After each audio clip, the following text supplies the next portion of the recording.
Good evening everyone. आज हम polity का चैप्टर 3 पढ़ेंगे जो क्लास 6 से रिलेटेड है, जिसका नाम है व्हाट इज़ गवर्नमेंट। तो गवर्नमेंट क्या होती है और कैसे बनती है? गवर्नमेंट बनती है किसके एफर्ट से? Ministers, government officers and citizens of the country, मतलब ये सब मिलकर गवर्नमेंट को फॉर्म करते हैं। बट क्या है इसमें एक पॉइंट ये है कि जो मिनिस्टर्स और गवर्नमेंट ऑफिसर्स हैं वो टेम्प्रेरी बेसिस पे होते हैं, वो हमेशा चेंज होते रहते हैं। जैसे आपका प्राइम मिनिस्टर है, ठीक है, हर 5 साल बाद इलेक्शंस होते हैं तो आपका न्यू प्राइम मिनिस्टर जो भी लोगों को पसंद आता है उन्हें वोटिंग देते हैं, ठीक है। बट जो सिटीजन्स हैं लाइक हम भी इसमें इंक्लूड होते हैं। कैसे? डायरेक्टली नहीं होते, इनडायरेक्टली हम इंक्लूड होते हैं बाय वोटिंग राइट्स के ज़रिए हम उनको इलेक्ट करते हैं, ठीक है, चूज़ करते हैं अपने रिप्रेजेंटेटिव को। तो हम लोग एज अ परमानेंट है, हम कभी चेंज नहीं होते, ठीक है ना। पर ये जो मिनिस्टर्स एंड गवर्नमेंट ऑफिसर्स हैं ये हमेशा टेम्प्रेरी रहते हैं, ये चेंज होते रहते हैं टाइम टू टाइम। सो क्या क्या गवर्नमेंट वर्क करती है, क्या क्या वो वर्क परफॉर्म करती है, इसके बारे में डिटेल में पढ़ेंगे। तो ये मैंने एक डायग्राम बना दिया जिसके अंदर पॉइंट मैंने प्लॉट कर दिए हैं, ठीक है। उसको आगे हम डिटेल में भी समझेंगे। पहले देखो कौन कौन से पॉइंट्स हैं, कौन कौन से काम है जो गवर्नमेंट करती है। Like take day-to-day decisions, provide food and health services, take action on social issues, dispute resolution and punishing criminals, run postal and railway services, protect boundaries of country and maintain peaceful relations with other country, help people during natural disasters। तो अब इन सब पॉइंटों को हम deeply पढ़ेंगे।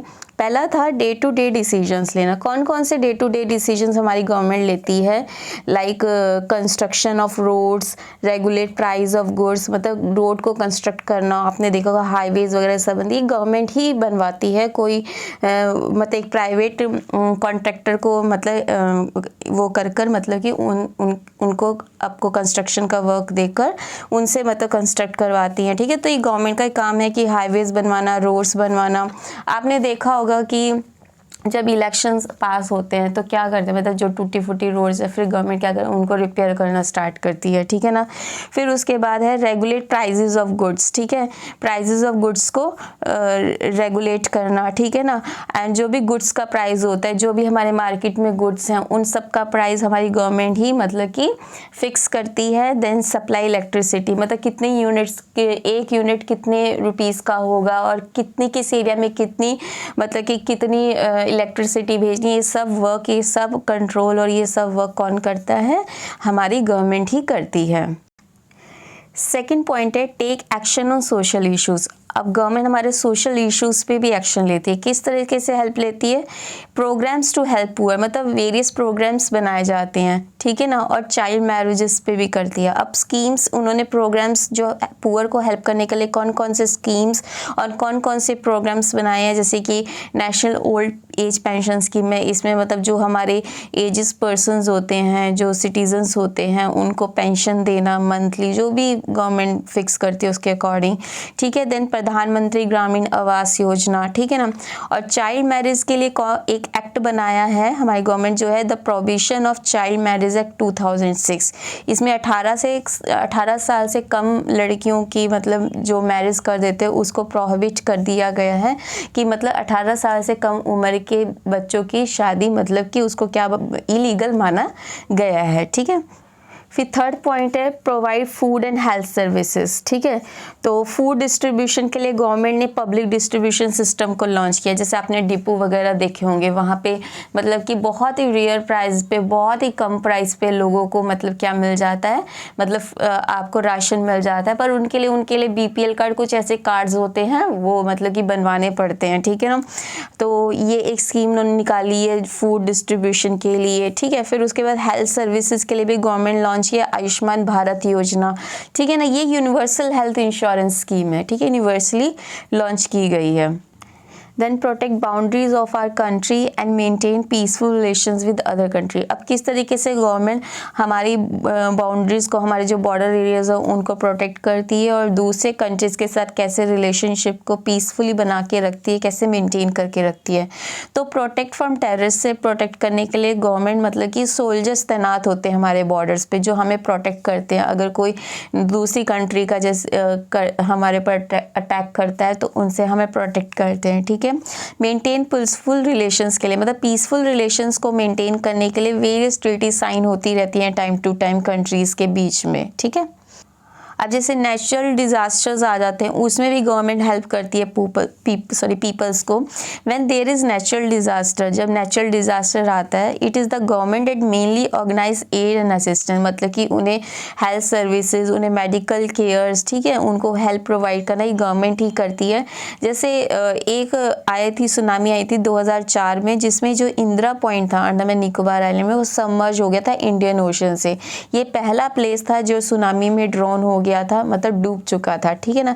तो इस तरीके से कोई भी डिजास्टर आता है या कुछ भी आता है तो हमारी गवर्नमेंट उसमें हेल्प करती है, फूड प्रोवाइड करती है, ठीक है, मेडिकल केयर फैसिलिटीज प्रोवाइड करती है, उन्हें लोगों को सेव करने की कोशिश करती है, ठीक है। अब जैसे लोगों के बीच में डिस्प्यूट्स हो जाते हैं, ठीक है, और कोई क्राइम करता है तो उसको पनिश करना, उनको रिजॉल्व करना, ये काम भी गवर्नमेंट करता है। तो उसके लिए कोर्ट्स को बनाया गया, done with the help of courts की मदद के द्वारा किया जाता है, ठीक है। रन पोस्टल्स एंड रेलवे सर्विसेज, मतलब आपके जो पोस्ट कार्ड्स होते हैं, जो रेलवे सर्विस, रेलवे का क्या फेयर होगा, कैसी फैसिलिटीज़ होगी, क्या होगी, ये सब कंट्रोल भी गवर्नमेंट के हाथ में होता है। तो गाइज ये थे हमारे क्या क्या गवर्नमेंट परफॉर्म करती है, क्या क्या वर्क वो परफॉर्म करती है, ठीक है। अब हमने ये तो देख लिया कि गवर्नमेंट क्या क्या वर्क परफॉर्म करती है। अब हम देखेंगे कि हाउ दिस वर्क, कैसे वो इन कामों को कंप्लीट करती है, और ये and why it is necessary for them to do so, और ये क्यों ज़रूरी है उनके लिए ये काम करना, ठीक है। तो कैसे परफॉर्म करती है उनको, टू रेगुलेट पीपल और protect people from wrong doers, क्यों ज़रूरी है ये करना, ताकि लोगों को प्रोटेक्ट किया जा सके रॉन्ग डूअर से, जो गलत काम करते हैं उन्हें प्रोटेक्ट किया जा सके, उनको कंट्रोल किया जा सके। तो इन सब को करने के लिए, इन कामों को करने के लिए कैसे कैसे गवर्नमेंट कैसे परफॉर्म करती है, तो उनके लिए कुछ ऑर्गेनाइजेशंस होती हैं, need some organisation so that decisions can be made. कुछ ऑर्गेनाइजेशंस होती हैं जो मतलब जिनकी हेल्प से गवर्नमेंट मतलब ये काम कंप्लीट करती है। नीड सम रूल्स, कुछ रूल्स भी चाहिए होते हैं, ठीक है, जो अप्लाई टू एवरी, जो हर किसी पर अप्लाई होता है ताकि कोई गलत काम ना करे, ठीक है ना। तो therefore on behalf of people with the assistance of people, मतलब पीपल्स की हेल्प से, पीपल के बिहाफ में और पीपल के लिए गवर्नमेंट ये ड्यूटीज़ को, ये वर्क को परफॉर्म करती है। अब गवर्नमेंट के कौन कौन से लेवल्स हैं, ठीक है ना। तो इंडिया एक बहुत बड़ी कंट्री है। अब एक गवर्नमेंट तो जैसे सेंट्रल लेवल पे गवर्नमेंट है, तो उसके लिए मतलब पॉसिबल ही नहीं है कि पूरी इंडिया को मतलब कि मतलब कंट्रोल करके रखना, रेगुलेट करना उसके सबको काम के लिए। तो लेवल्स ऑफ गवर्नमेंट बनाए गए हैं to manage the vast India. Government work है डिफरेंट डिफरेंट लेवल्स पे गवर्नमेंट वर्क करती है। इंडिया मतलब जैसे इंडिया हमारा वास्ट कंट्री है, तो उसको पूरा रेगुलेट करने के लिए, पूरी इंडिया को कंट्रोल करने के लिए, सारे काम कंप्लीट करने के लिए उसके लिए डिफरेंट डिफरेंट लेवल्स हैं। तो कौन कौन से लेवल्स हैं? नेशनल लेवल्स होते हैं, स्टेट लेवल्स होते हैं, लोकल लेवल्स होते हैं। तो नेशनल लेवल मतलब government work on all over country, एक नेशनल लेवल पे काम करती है। जैसे आपकी सेंट्रल लेवल है, इसको हम सेंट्रल लेवल भी बोलते हैं, ठीक है। State level government work on behalf of different different states. National level के अंडर वो आती है, स्टेट लेवल आती है, तो उसके अंदर भी जैसे आपके मिनिस्टर्स वगैरह होते हैं, ठीक है। नेशनल लेवल पे तो प्राइम मिनिस्टर हो गया हेड, स्टेट लेवल पे जैसे मिनिस्टर्स वगैरह होते हैं डिफरेंट डिफरेंट, तो वो वर्क करते हैं, ठीक है ना। तो टोटल 28 स्टेट्स हैं। कितने स्टेट्स हैं? टोटल 28 स्टेट्स हैं हमारे इंडिया में। तो तेलंगाना जो है वो 2 जून 2014 को मतलब नया बनाया गया था, जब आंध्र प्रदेश को रीऑर्गेनाइज किया था। ये 2014 में 2 जून 2014 को तेलंगाना नया स्टेट बनाया गया था, जब आंध्र प्रदेश को रेगुलेट किए मतलब रीऑर्गेनाइज किया गया था, ठीक है। तो इन सबको मिला के अब हमारे 28 स्टेट्स टोटल हो गए। तो डिस्ट्रिक्ट और लोकल लेवल पे, अब डिस्ट्रिक्ट और लोकल लेवल मतलब इन स्टेट्स में भी डिफरेंट डिफरेंट डिस्ट्रिक्ट्स होते हैं। नेशनल मतलब कि सेंट्रल लेवल देखा जाए पूरे इंडिया में डिफरेंट डिफरेंट स्टेट्स हैं, और स्टेट्स में भी डिफरेंट डिफरेंट क्या होते हैं आपके डिस्ट्रिक्ट्स होते हैं। इसको हम लोकल लेवल गवर्नमेंट भी कहते हैं, जो इस लेवल पे वर्क करती है। अब कितने डिस्ट्रिक्ट्स हैं इंडिया में? टोटल 18 डिस्ट्रिक्ट्स हैं, ठीक है। लोकल लेवल मीन्स जैसे आपका विलेज हो गया, आपका टाउन हो गया, आपकी लोकेलिटी हो गया, ठीक है। अब हम पढ़ेंगे लॉज एंड द गवर्नमेंट के बारे में। गवर्नमेंट लॉज बनाती है और उसे सब फॉलो करती है। ये सब पूरा सिस्टमेटिकली चलता है आपका काम, ठीक है। The government makes laws and we all are follow them, मतलब गवर्नमेंट लॉज बनाती है, वही डायग्राम में वही चीज़ यहाँ पे एक्सप्लेन की गई है कि गवर्नमेंट लॉज बनाती है और सब लोग इनको फॉलो करते हैं, कोई भी है, चाहे वो पॉलिटिकल पार्टी से रिलेटेड है या कोई नॉर्मल सिटीजन है, ये सब फॉलो करते हैं। ऑल दीज आर रन, एक सिस्टमेटिकली ये काम चलता है। गवर्नमेंट मेक लॉज कहाँ बनाती है, अब ये इंपॉर्टेंट पॉइंट है कि गवर्नमेंट कहाँ बनाती है, आपकी बुक में भी नहीं दिया गया। तो government make laws in parliament house, parliament house में बनाते हैं जो दिल्ली में है, ठीक है। So government has a power to make decision, government के पास पावर है कि वो डिसीजन दे सकता है और उसको इन्फोर्स करने का भी पावर उनके पास है, गवर्नमेंट के पास, ठीक है। अब एक और पॉइंट इसके अंदर आता है कि अगर पीपल को फील होता है, कोई भी सिटीज़न को ये फील होता है कि जो लॉज बनाए गए उसको अच्छे से फॉलो नहीं हो पा रहे हैं या गवर्नमेंट खुद ही नहीं फॉलो कर रही है, तो वो इस अप्रोच के लिए कोर्ट में जा सकती है, इसके अगेंस्ट, मतलब कि रिपोर्ट लिखवाने के लिए, तो वो कोर्ट में जा सकती है और क्लेम कर सकती है कि law is not been followed, और ये क्लेम कर सकती है वहाँ जाके कि लॉ जो बनाए गए हैं वो प्रॉपरली फॉलो नहीं हो रहे हैं। अब हम पढ़ेंगे टाइप्स ऑफ गवर्नमेंट। तो 3 टाइप्स की गवर्नमेंट होती है, ठीक है। एक तो डेमोक्रेसी गवर्नमेंट होती है जो हमारे इंडिया में है, एक मोनार्की होती है, एक डिक्टेटरशिप होती है। अब इनको हम एक्सप्लेन करेंगे, मतलब कि साइड बाय साइड, ठीक है।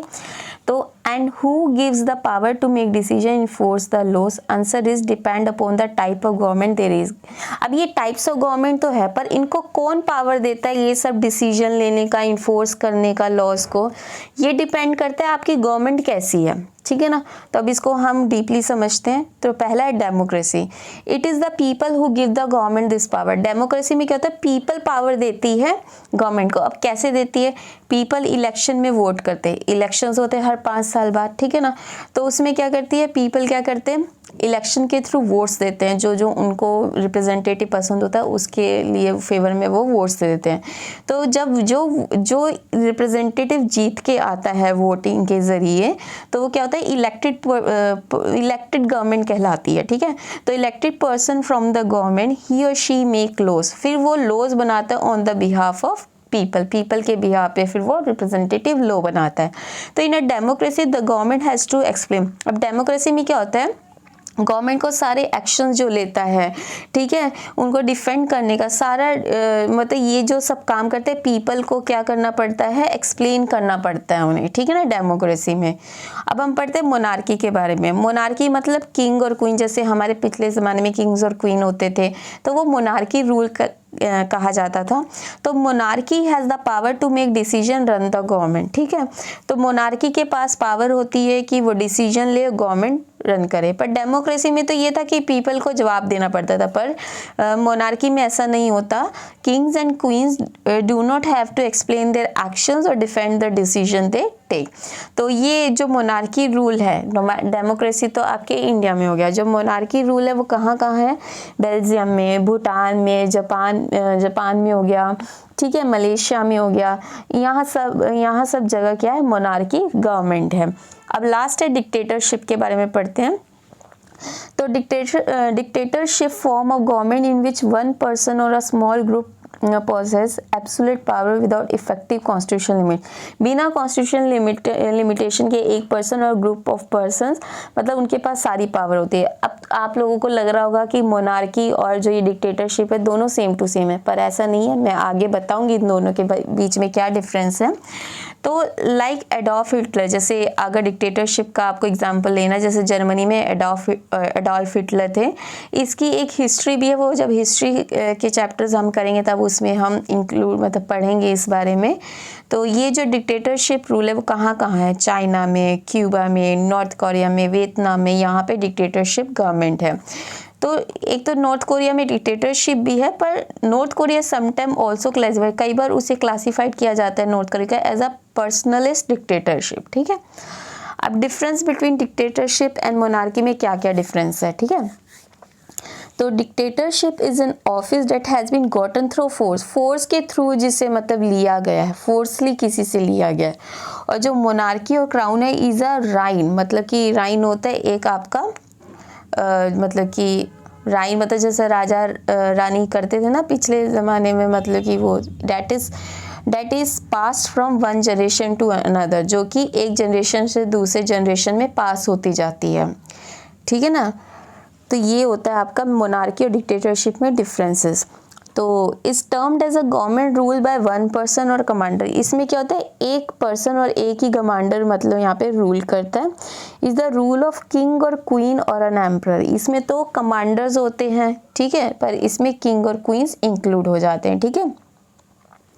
राइन का मतलब होता है शासन, ओके, मुझे अब याद है, राइन का मीन्स शासन, ठीक है। अब हम डेमोक्रेटिक गवर्नमेंट के बारे में पढ़ेंगे, ठीक है। India is a democratic country, मैंने पहले भी बताया कि इंडिया हमारी डेमोक्रेटिक कंट्री है। कब से, जब उन्होंने लॉन्ग स्ट्रगल किया इंडियन पीपल से इंडिपेंडेंस के लिए ब्रिटिश रूल के अगेंस्ट, ठीक है ना। तो 1947 में इंडिपेंडेंस बने, उसके बाद हम डेमोक्रेटिक गवर्नमेंट बन गए। बेसिक आइडियाज़ ऑफ डेमोक्रेसी, क्या बेसिक आइडियाज़ हो सकते हैं डेमोक्रेसी के? People rule themselves by participating making of these rules, ठीक है। पीपल खुद मतलब रूल्स में पार्टिसिपेट करके, जैसे वोटिंग के थ्रू वो पार्टिसिपेट करते हैं, चाहे डायरेक्टली नहीं इनडायरेक्टली पार्टिसिपेट करते हैं, वो भी इस डेमोक्रेसी में अपना रोल निभाते हैं, ठीक है। डेमोक्रेसी एक वर्ड में कहा जाए, democracy equals to people and citizen. Democracy किसके इक्वल है? पीपल और सिटीजन्स के इक्वल, ठीक है। Our government is representative government, हमारी गवर्नमेंट क्या रिप्रेजेंटेटिव गवर्नमेंट, क्योंकि पीपल हमारे सिटीजन जो इंडिया के वही चूज करते हैं अपने रिप्रेजेंटेटिव को, ठीक है, कि कौन रूल करेगा अगले 5 साल तक। कैसे? People do not participate directly, वही मैंने बताया कि पीपल्स जो हैं वो डायरेक्टली पार्टिसिपेट नहीं करते हैं, वो अपने रिप्रेजेंटेटिव को चूज़ करते थ्रू इलेक्शन प्रोसेस, वोटिंग के थ्रू, ठीक है। तो democracy is also equals to, एक तो डेमोक्रेसी इक्वल्स टू पीपल और सिटीजन्स है, अब democracy also equals to universal adult franchise. ये क्या होता है, मतलब हर एक एडल्ट को कंट्री में अलाउ है वोट करने का, जो 18 साल से ऊपर के या 18 साल के हो गए हैं, ठीक है। तो but for long time people fight for, पर इसकी भी हिस्ट्री बहुत लॉन्ग है, ऐसे ही इक्वल राइट्स नहीं मिले, ठीक है ना। तो इसके लिए भी लोगों ने बहुत फाइट किया इक्वल राइट्स के लिए, सिर्फ इंडिया में नहीं अदर्स कंट्रीज में भी। कैसे कि कौन कौन से स्ट्रगल ऑफ वुमेन का स्ट्रगल चला, और एक नॉन प्रॉपर्टियर मैंस का। पहले ज़माने में क्या होता था, जो प्रॉपर्टियर मैंस होते थे जिनके पास अपनी प्रॉपर्टी होती थी उनको ही राइट होता था, उन्हीं मैंस को राइट होता था, और वुमेन्स को तो बिल्कुल राइट होता ही नहीं था, ठीक है। अब एग्जाम्पल लिया जैसे मतलब कि ये जो स्ट्रगल ऑफ वुमेन का है उसका एक एग्जांपल लिया जाए, ड्यूरिंग फर्स्ट वर्ल्ड वार, पहले वर्ल्ड वार के दौरान all over Europe and USA में वुमेन, जो यूरोप और यूएसए में क्या हुआ था, वुमेन फाइट कर रहे थे वोट्स के लिए, जिसको बोला जाता है वुमेन सफरेज मूवमेंट, ठीक है। अमेरिकन वुमेन, तो ये सब जब फाइट हुआ उसके बाद जो अमेरिकन वुमेन्स है उनको राइट मिला वोट करने का 1920 में, और जो यूके में वुमेन्स को वोट मिला, राइट ऑफ वोट मिला, वो 1928 में मिला, ठीक है। अब voting rights in India after independence, अब इंडिया में कैसे वोटिंग राइट्स मिले? बिफोर इंडिपेंडेंस से पहले सिर्फ कुछ स्मॉल माइनॉरिटीज़, मैंने बताया ना प्रॉपर्टी, जिनके पास वास्ट अमाउंट ऑफ मनी होता था, ठीक है, उन्हें ही वोट था करने का। And they therefore come together to determine fate luck of major, उन्हें ही एज अ मेजॉरिटी में मतलब इंक्लूड किया जाता, उन्हें ही वोट देने का अधिकार था। पर सेवरल लीडर्स, कुछ लीडर्स जैसे हमारे थे गांधी जी, व shock at the unfairness of practices, मतलब इस अनफेयरनेस को लेकर वो शॉक थे, एंड डिमांडिंग, और उन्होंने डिमांड की कि all adults have right to vote, कि हर एक एडल्ट को जो इंडिया का सिटीज़न है उसको वोट करने का अधिकार है। अब एक यंग इंडिया, क्या ये गांधी जी का जनरल है ये, ठीक है। उन्होंने इस जनरल में 1931 में लिखा था, I can not possibly bear the idea that man who has got wealth should have the vote, मैं इस आइडिया से बिल्कुल भी खुश नहीं हूँ कि मैन जिसके पास वेल्थ है, ह्यूज अमाउंट ऑफ मनी है, उसको ही राइट है वोट करने का, बट डेट द मैन, पर जो मैन जिसका करेक्टर बहुत अच्छा है पर वेल्थ और लिटरेसी नहीं है, उसको राइट नहीं है वोट करने का। और जो मैन हु वर्क ऑनेस्टली, जो ऑनेस्टली मेहनत करता है दिन रात, उसे राइट नहीं है वोट करने का, ठीक है ना। Now should not have the vote for the crime of being a poor man, ये मतलब तो ऐसा करना एक क्राइम ही हुआ पुअर पीपल्स के अगेंस्ट, ठीक है। तो ये था गांधी जी का जनरल जो था यंग इंडिया, उसमें गांधी जी ने 1931 में लिखा था। अब कुछ फैक्ट्स हैं, जैसे ड्यूरिंग द इंडिपेंडेंस, ठीक है।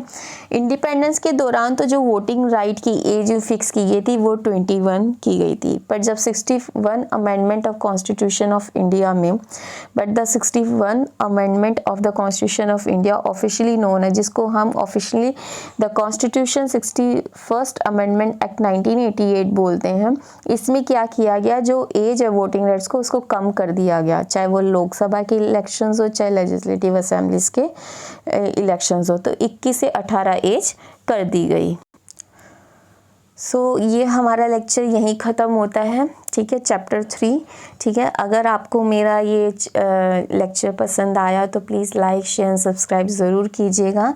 Thank you and be safe.